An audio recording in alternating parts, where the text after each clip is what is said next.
The rain, it is an inevitable element that most runners are going to have to face on their running journeys. And yes, you're drenched, your feet are wet and soggy and heavy, but what are runners to do? Just stay inside and not go for the run that day? Wrong. You're gonna go outside and you're gonna get your run in.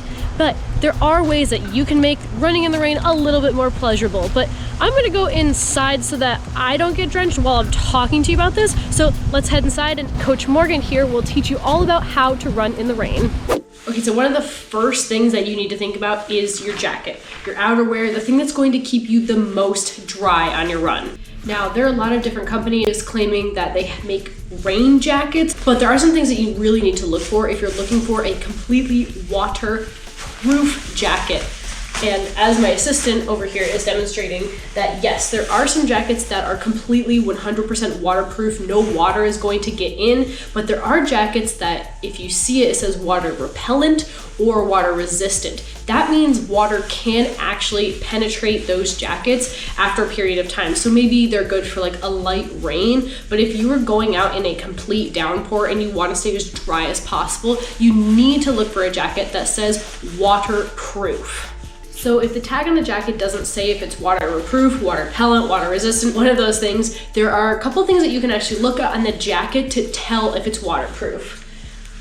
I'm just gonna steal this. So one of the first things that you can look at are the seams on the inside.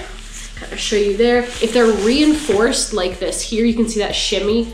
You can see that shininess right there. That means the seams are reinforced with this waterproof layer. That means water can't get in there because seams are sewn together, which they're made by thread, and thread is not waterproof. So they need to put a sealant on there to make it completely waterproof. One of the other things you can look at is the actual zipper itself. So this one is kind of sealed from the back, but as you can see, the actual portion of the zipper here is cloth. So that's not going to keep completely water out, because if the zipper itself gets wet, it's gonna let water in. So like this jacket over here, yep, this one right here, thank you, thank you. Once again, you can look for that seal. So on the outside of this zipper is shiny. Kind of, you can see that there shimmering around.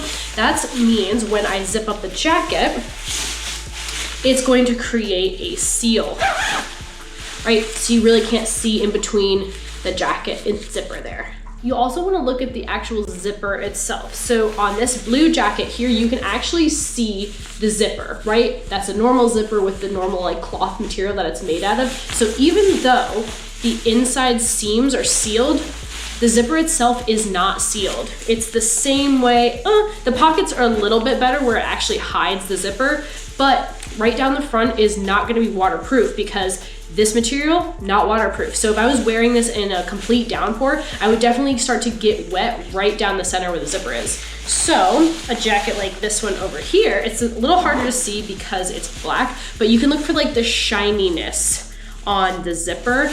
That means it's completely sealed and it's flush, right? I can't see the zipper. So that material there is waterproof. You can kind of tell by touching it and feeling it. It's that like sealant material essentially. I didn't do a very good job of explaining that, but you'll understand when you see it. And it's even on the pocket zippers itself. So I know that if I put anything in my pocket, this jacket is going to be safe. This jacket is going to be completely waterproof because the seams are sealed on the inside. So I know that even in complete downpour that this jacket is gonna be definitely a good one to have. And always look for a hood too, because some of the rain jackets, if they're cut a lot shorter and they don't zip all the way up around your neck, definitely water is gonna get all the way down your neck and go down your back. That's not gonna keep you dry. So this next thing is for my long-haired friends. I have, learned from many times of experience running out in the rain. If I do not braid my hair, I come back and my ponytail was this long to start and it ended about that long because it gets so knotted and it takes me forever to get it out in the shower. So I've learned that braiding my hair saves me so much because it doesn't allow it to bounce around and get all tangled up. So, hey, long-haired friends, if you're gonna go out and run in the rain, braid it up, it's gonna save you, I promise. Touching on gear a little bit more, I always wear a hat when I go out in the rain. Yes, it's going to keep my head a little bit dry. Not this one because it's a mesh in the back, but if I'm running in the rain is just completely hitting me in the face the entire time. And then what I start to do is just look down at my feet, which makes me hunch my shoulders, and my form is just completely off. And I get back from the run, my shoulders are aching, my back hurts. It's just not enjoyable. So keeping a hat on with a nice big brim lets me keep that run form. I can run tall, I can look out at my gaze, and especially when it's raining out, I really need to be aware of my surroundings because there's a lot of things going on. If I'm on the road, cars can't see me, etc. So wearing a hat is a safety thing, but it's also going to keep the rain out of your eyes and keep your head a little bit drier. There are waterproof hats out there as well, but I noticed for me that my head gets really hot in them, so to each his own, but I like it for safety purposes. So this is the next thing I have to tell you. You probably don't want to hear it, and I'm really sorry, but somebody's got to say it. Stop avoiding the puddles. Don't jump around them. You're gonna get wet. Your feet are gonna get wet. Just let them get wet. It's fine. Honestly, you're probably just going to like sprain your ankle trying to jump around the puddles.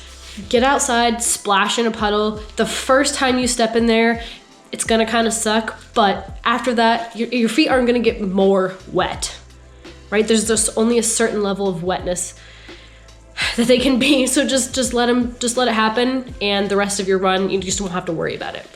Right, Echo? Be like Echo, jump in the puddles. Now we talked about waterproof jackets, and I've actually had a lot of people asking about waterproof shoes or if they can waterproof their shoes.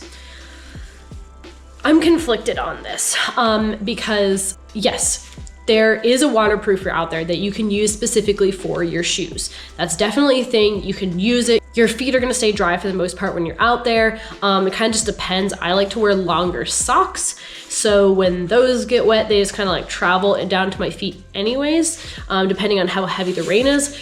But once you waterproof those shoes, you can't unwaterproof them. And the reason that shoes are porous, or that running shoes are porous, is so that they can breathe. They have ventilation in them so that our feet can breathe and stay dry. So a lot of times what happens is the people who waterproof their shoes and they try to go out and run with them like on a nice hot summer day, their feet get so hot and all the sweat and the moisture just gets trapped inside that shoe. So I don't really suggest it. But if you have a pair of shoes that you're like, these are just gonna be like my winter, my wet running shoes, that's fine. And you really wanna keep your feet dry, absolutely go ahead and do it. But I wouldn't wear those same shoes out on dry runs. Socks. Are there special socks for running in the rain? Not to my knowledge, at least anyways.